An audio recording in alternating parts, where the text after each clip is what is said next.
Okay, so I got these two Sega Genesis controllers just to show a side-by-side comparison. They may look similar, but in actuality, when you actually get to feel the two, they're completely different, believe it or not.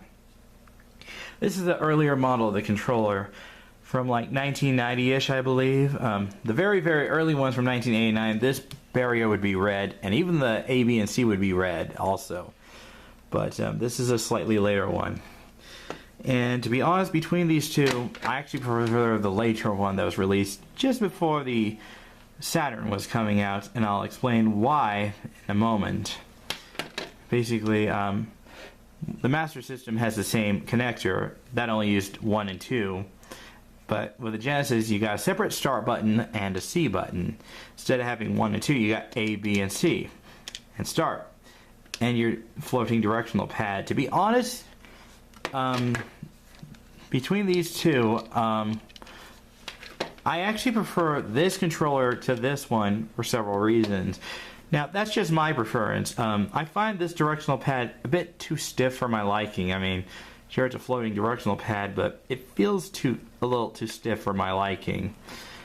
I actually prefer these models that have a much, well, floating around design, well, the buttons also feel decent on both of them. They feel just about the same.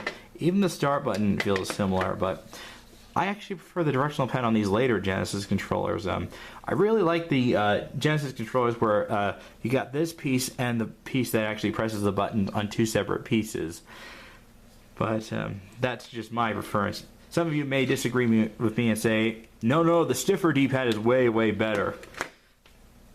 Another reason why I prefer this one besides the directional pad is the cord length. In fact, for length comparison, follow the magical cord. Alright, hang on, there we go. As you can see, the launch model stops about right here, and it's a flat. The grippy portion is flat, as you can tell. This one gives you an extra length, as you can tell, and this one is much more, well, what's the word I'm saying? More raised up, different material, like, well, different texturized on here. But both of them do say Sega. If anyone is curious, as you can tell, both of them do say Sega. And yeah, these will also work on the Atari 2600, 7800, and even the Master System, for anyone who's curious. So also there's another variation of the 3-button Genesis, or Mega Drive controller I should say. What's really cool about the European one, you'll have to watch Gadget UK's repair video. What's really interesting about the Genesis, or I'm sorry, Mega Drive controller on that one is the way the directional pad is laid out. Basically there's like this, you got this piece here, and then there's like a disc on the opposite side that basically presses the contacts, which are also located on the other side. I think that's probably one of the most interesting designed controllers for Genesis or Mega Drive, to be honest.